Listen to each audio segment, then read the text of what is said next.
বন্ধুরা, আমি আপনাদেরকে নিয়ে এসেছি আজকে আমাদের যে সবজি ক্ষেত, যে ভেজিটেবল গার্ডেন, সেই সবজি বাগানে আমি নিয়ে এসেছি। এবং প্রতিদিনের মতো আজকেও আমি যে আমাদের যে দৈনন্দিন যে রান্নার কাজে ব্যবহৃত যে সবজিগুলো, সেগুলো আমরা সংগ্রহ করব। তো প্রথমে আমি লাউ দিয়ে শুরু করি, ঠিক আছে? তো আসুন আসুন আমরা লাউ কেটে সংগ্রহ করি। এই যে পরম করুণাময় স্রষ্টার অশেষ কৃপায় যে লাউটি, এটা আমরা কাটা শুরু করলাম এক টানে। এই একটা টাটকা লাউ, অনেক একবারে কচি কচি লাউ আমরা একবারে। তো আরেকটা লাউ যদি আমরা সংগ্রহ করতে পারি এখানে, যদিও এটা একদিনের জন্য, এটা আরেকজনকে দিব, কারণ এটা বেশি বয়স করে খাওয়ার প্রয়োজন নেই। দুটো লাউ কাটলাম। তারপরে হচ্ছে আমরা বেগুনও সংগ্রহ করতে পারি। এই যে এটা সৃষ্টিকর্তার অশেষ কৃপায়, দেখুন এটা কয়েকদিন আগে আপনাদেরকে দেখিয়েছি। এখন আমরা এই যে বেগুনটা আমি দিয়ে ফেললাম, সাধারণ একটি বেগুন আপনারা দেখতে পাচ্ছেন। এরকম আমি যদি কয়েকটা বেগুন আমি সংগ্রহ করি আজকের খাওয়ার জন্য, তো আমরা দেখি এখানে আছে কিনা। হ্যাঁ, এখানেও আছে। এই যে বেগুনটি দেখুন, দারুণ একটি বেগুন। ও মাই গড, ও দারুণ। আরেকটা কি সংগ্রহ করবো, এটা থাক, এটা বড়। আচ্ছা, এই দুটো দিয়ে আমি বেগুনের চপ খাই বা বেগুনি খাই, খাওয়া যেতে পারে। থাক, এই তিনটাই আমার জন্য পারফেক্ট।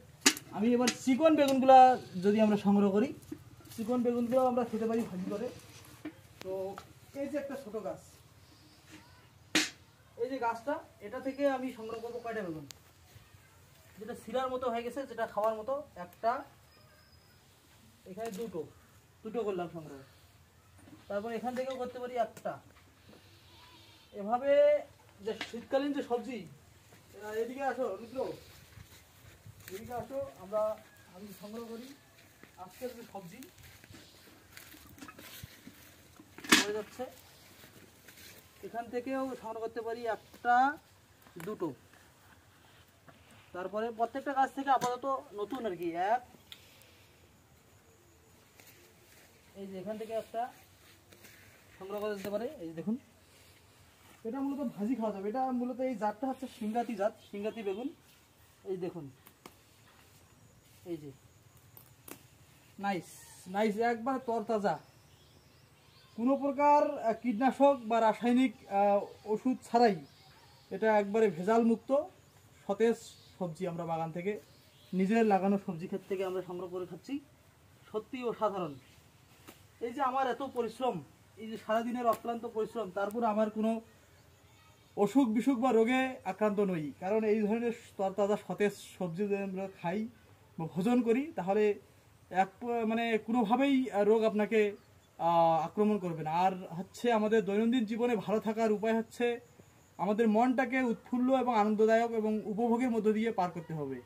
কারণ শ্রী শ্রী ঠাকুর অনুকূলচন্দ্র বলেছেন যে মনটা দুষ্ট হলেই জানিস রোগের আথার হয়, ওইটাকে তুই এড়িয়ে চলবি, করবি বেধি জয়। তাই আমরা মনকে কখনোই দুষ্ট আকৃতি পরিণত করবো না। এখানে একটি বড় বেগুন আমি দেখতে পাচ্ছি। ও মাই গড, হাউ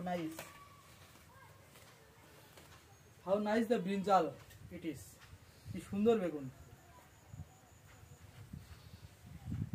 তো আমরা বাড়িতে লোকজন আছি, আমরা মূলত আমাদের সদস্য আমরা 8 জন। 8 জনের মধ্যে ছোট ভাই দেবেন্দ্রনাথ বর্মন, সে এখন পাবনাতে ঠাকুর বাড়িতে অবস্থান করছে। আমরা এখন 7 জন সদস্য, আমার একটা ভাতিজা, একটা ভাতিজি, আর দাদা বৌদি, আমি, মা বাবা। এই 7 জনের পরিবারে আমাদের যথেষ্ট হয়ে গেছে আজকের জন্য। আর বাকিটা হচ্ছে কালকে নিয়ে যাব। এখানে মূলত 3 থেকে 4-5টা গাছ আমি এখানে গাছ থেকে আমি বেগুন সংগ্রহ করছি।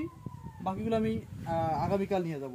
তো ধন্যবাদ সকলকে, ভালো থাকবেন, সুস্থ থাকবেন। আপনারাও আপনাদের বাড়ি আনাচে কানাচে এরকম সবজি লাগিয়ে খাবেন আর কি। কারণ নিজের হাতে লাগানো সবজির গাছ থেকে সবজি রান্না করে খাওয়ার যে একটা টেস্ট, একটা যে মজা, সেটা অন্যরকম। এর অনুভূতি আমি ব্যক্ত করতে পারবো না। ধন্যবাদ সকলকে।